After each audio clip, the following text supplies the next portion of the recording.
What is up, my fellow Eagle Fang, Miyagi-Do and Cobra Kai friends?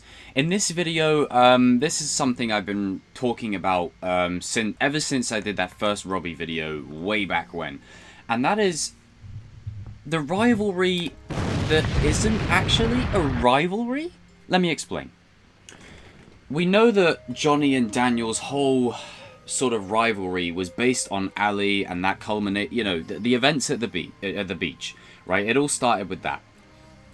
And I feel like that was a big catalyst for things to come, because throughout Cobra Kai, every season, there has been consistent moments between daddy issues, love interests, sensei disputes. There are so many parallels between Miguel and Robby'S character that I'm surprised no one's actually talking about it more often.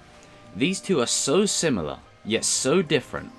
It's uncanny. There is so much very much between them, but they're so different. It's very interesting. Like, the amount of times there has been a misunderstanding involving these three characters. Now, Sam, in my opinion, really came into her element in Season 3. She wasn't just the love interest. She really developed as a leader. You really felt like she was the heir to the LaRusso legacy. But I felt like in Season 1 and 2, she was mostly just the catalyst. She was the ally for these two.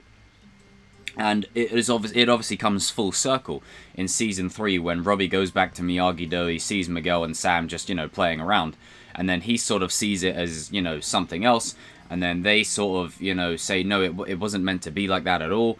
And there's just this constant theme of walking in at the wrong moments.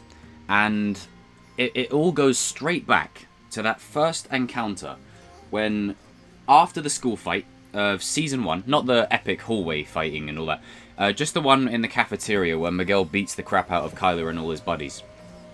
And then Johnny's like, so you used everything I taught you to straight up beat the crap out of those guys. And then he gives him his own gi. Robbie walks in on the moment that he sees Miguel and Johnny embracing in a sensei-student, father-son-esque kind of hug and sort of connection.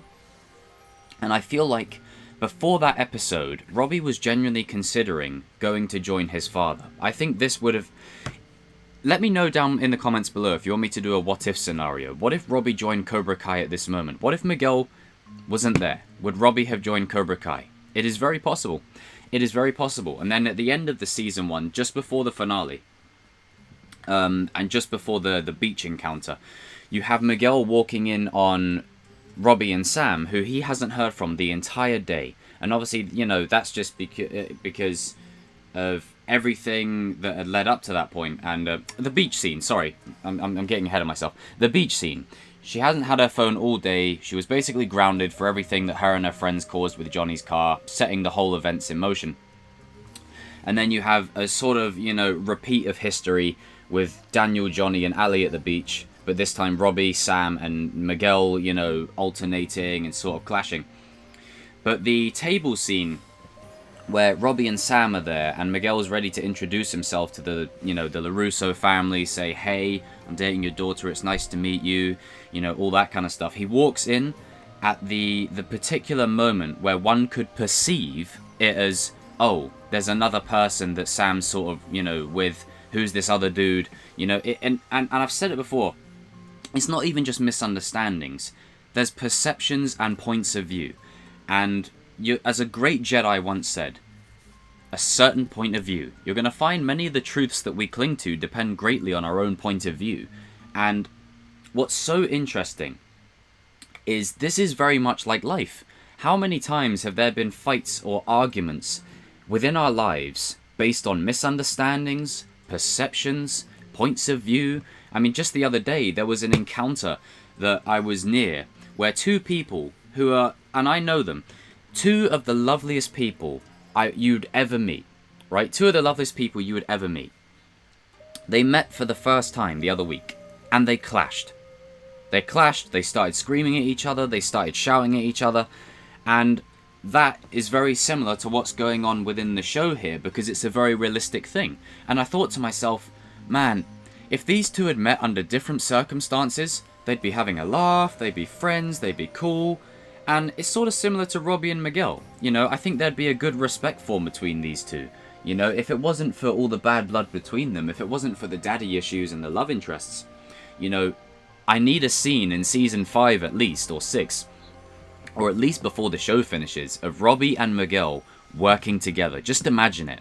Robbie and Miguel doing a team-up scene. No one would touch them. It'd be unstoppable. Oh, that'd be great. But it just felt like that's a real-life example I've just given you guys, because this is something that happens on a regular. It's not something that's just thrown in just for the sake of parallels or history repeating. It's something that happens in our day-to-day lives on a daily basis, and it's something that we can't always prevent. And I do feel like, you know, this constant theme of misunderstanding and points of view and perception, if Daniel and Johnny are anything to go by, is that there's your side, and then there is the truth. Ali, she's the MVP, I've said it before. So, we've got two perspectives here. In any case, we've got Miguel and Robbie, both of whom have their own perspective. If I had to take a wild guess and say who has the most balanced perspective within these scenes, I'm going to say Sam.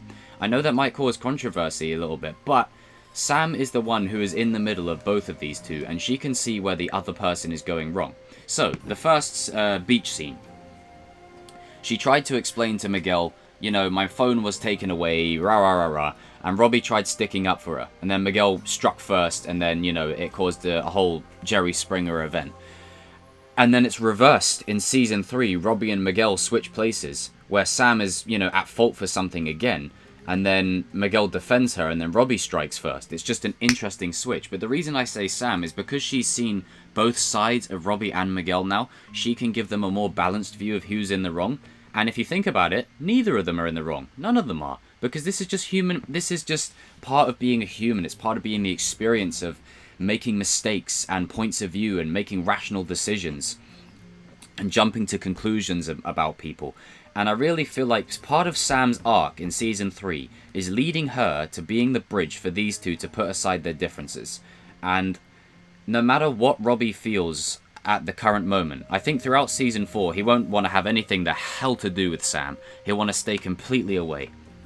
But just say, for example, if they end up facing each other in the tournament, you can't change how you feel. And that's a line I'm throwing right back at Robbie from Season 2. That was his words. So regardless if Robbie, you know, Sam and Miguel were meant to be endgame or whatever, at the end of the day, Robbie still cares for Sam on a deep level. And there's no way he would go through with hurting her. He just won't be able to do it. Now, I've said this before in a comment, and someone brought this to my attention. Had Robbie have started with Cobra Kai and Kreese's teachings, there would be no hope for Robbie. But he started with Daniel and the Miyagi-Do teachings, so there is hope for Robbie. There will always be hope for Robbie. But at the moment, he's in a kind of understanding where he doesn't want anything the hell to do with any of them. So that's tying straight into his arc. I'm also interested to see how Miguel's going to take to sort of Daniel's teachings a little bit. But it's just time and time and time again. There is so many like perceptions, points of view, misunderstandings, accidental walk-ins, walking in at the wrong time. And there's just so much of that right across the board. And I really feel like, you know, they can only go so far with this kind of theme, where I feel like maybe next season it might carry on, but I think after that they'll start to phase it out. And Daniel and Johnny being the bridge for Miguel and Robbie makes sense to me. It makes sense. They're going to say to Miguel and Robbie, look, don't make our mistake. Don't take 30 years to work out your differences, because otherwise you're going to repeat history again. And the history that's going to repeat is not misunderstandings. It's going to be a karate gang war. It's going to be, you know, injuries, people getting hurt, you know, a whole world of problems. And I think when Miguel sat in the car talking to Daniel, and Daniel said, she was mine too. You know, when Miguel says, you know, oh, I think he was just upset because Ali was his first love. And Daniel says, well, she was mine too. He was like, oh. And I think that those kind of seeds that the creators plant for Robbie and Miguel is going to really be the difference of what brings them together. Now, I don't expect them to be buddy, buddy, buddy. I don't think they ever will be. I think they're going to get to a place where there's a mutual respect formed between the both of them. At some point. Maybe not season 4, but down the road. Down the road, these two will have a mutual respect.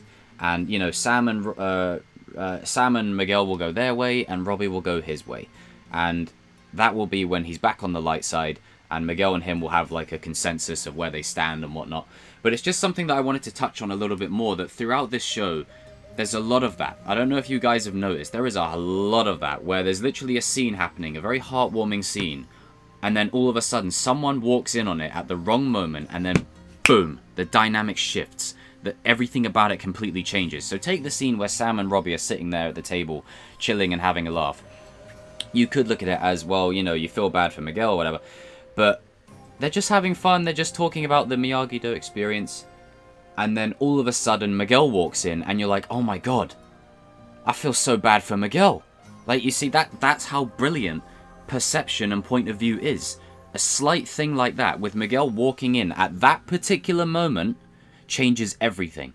And it just shows that timing is impeccable to everything. So guys and girls, leave your comments down below. Let me know what you thought of me breaking down some parallels here. We are so close to 5k subscribers. I cannot thank you guys enough. If we get to 10k subscribers, then I'm going to make a special gaming channel and do all my gaming streams and stuff over there. I'll be playing through whatever games you recommend. And this is literally just going to be a major film sort of channel. So if you're a Star Wars fan, a Marvel fan, a DC fan, whatever, anything pop culture. If there's anything in particular you want me to talk about, throw it in the comment section below. And yeah, I'll see you guys in another video soon. And remember, comment your taglines. I usually end the videos with something cool. The latest one was Make a Wish with Mike Barnes. Then it was You Keep for Your Collection. And it was, I think, Now the Real Pain Begins, Danny Boy. So comment a tagline. I'm interested to hear what you guys have to say. I will see you all in another video soon. Chosen Vader Karate is dismissed.